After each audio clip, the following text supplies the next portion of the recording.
सकारात्मक सोच को आओ सारे भारत में फैलाए,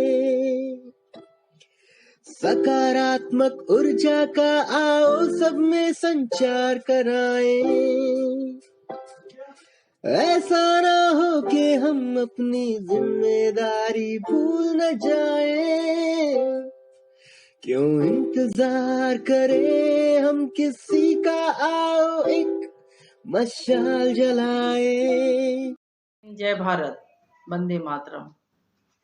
आज़ादी की अमृत गाथा के 41वें अंक के राष्ट्रीय वेबिनार के माध्यम से अपने माता पिता की स्मृति में महर्षि अरविंद घोष के नाम आरजेएस राष्ट्रीय सम्मान वर्ष 2022 घोषित होने पर आरजेएस सम्मिलित परिवार को मैं डॉक्टर मुन्नी कुमारी हार्दिक आभार व्यक्त करती हूँ, अभिनंदन करती हूँ। खासकर राष्ट्रीय संयोजक उदय मन्ना जी और ओम प्रकाश झुंझुनवाला जी के प्रति आभार और सम्मान प्रेषित करती हूँ, जिनके सौजन्य से मुझे यह गौरवपूर्ण क्षण प्राप्त हुआ है। मैं अभिभूत हूँ, आह्लादित हूँ। यह मेरे जैसे सामान्य लोगों के लिए सुखद अविस्मरणीय पल है, क्षण है। महर्षि अरविंद घोष भारत के लिए स्वतंत्रता मांगने वाले पहले स्वतंत्रता सेनानी, चिंतक, लेखक और दार्शनिक थे, जिनका जन्म 15 अगस्त 1872 ईस्वी को हुआ था। इनके पिता कृष्णाधून घोष एक चिकित्सक और माता स्वर्णलता देवी धार्मिक प्रवृत्ति की महिला थी। इनका पूरा परिवार लंदन में शिफ्ट कर गया था। इन्होंने इंडियन सिविल सर्विसेज जैसी कठिन परीक्षाओं को पास कर अपनी मेधा शक्ति का परिचय दिया था। वह मेधावी छात्र थे, साथ ही कई भाषाओं के ज्ञाता भी। अपने क्रांतिकारी विचारों की वजह से इन्हें कई बार जेल की सलाखों में भी रहना पड़ा।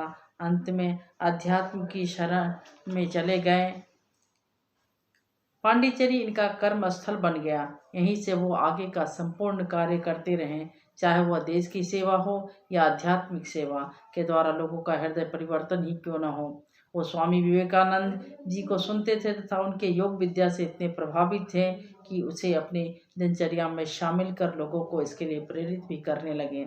अपने जीवन काल में उन्होंने कई पत्र पत्रिकाओं, किताबों आदि को लिखा तथा प्रकाशित करवाया।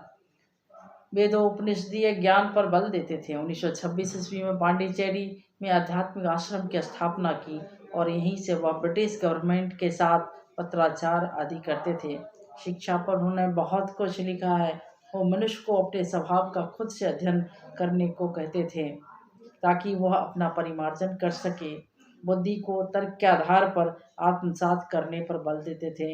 हालांकि उनके विचारों की आलोचना भी होती थी, लेकिन दृढ़ इच्छा शक्ति और आध्यात्मिक शक्ति के द्वारा अपने देश और समाज को एक नया आयाम भी दिया।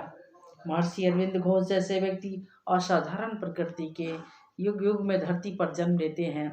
हमारे माता पिता उनके व्यवहार, विचार और सिद्धांतों से काफ़ी प्रभावित थे। शिक्षा, बुद्धि और तर्क तथा देश सेवा और समाज सेवा का गुण भी उनसे प्रेरित होकर के पाया था। वो ईमानदारी, वफादारी और सच्चाई में विश्वास करते थे तथा हम सबों को इसके लिए प्रेरित करते थे।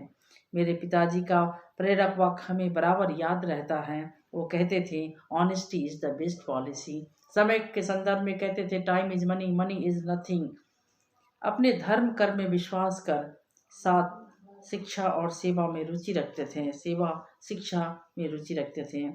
आरजेएस सम्मिलित परिवार के द्वारा चलाया जाने वाला सम्मानजनक राष्ट्रीय सम्मान अपने घर से अपनों को तथा राष्ट्रीय अंतर्राष्ट्रीय स्तर पर समाज और मानव की सेवा करने वाले पुरोधा को देकर देश का गौरव बढ़ाने का काम किया जा रहा है। इससे हमारी संस्कृति,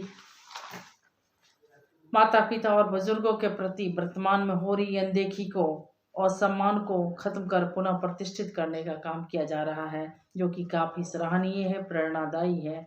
हम सबको इस मुहिम को आगे बढ़ाने में महत्वपूर्ण योगदान करना है, जिसके लिए यह संस्था प्रयत्नशील है। हम पुनः इस आरजेएस परिवार को अपने माता पिता की स्मृति में दिए राष्ट्रीय सम्मान, जो कि महर्षि अरविंद घोष को समर्पित 2022 के लिए दिया गया, शुक्रगुजार हूँ। आगे भी इस कारवां को बढ़ाते रहे, इसके लिए शुभकामनाएं व्यक्त करती हूँ। जय हिंद, जय भारत, वंदे मातरम। सकारात्मकता के उदय का चलिए हम उद्घोष कराएं। RJS जय हिंद के नारों से अपना देश जगाएं। RJS वंदे मातरम से सारी सरकार जगाए।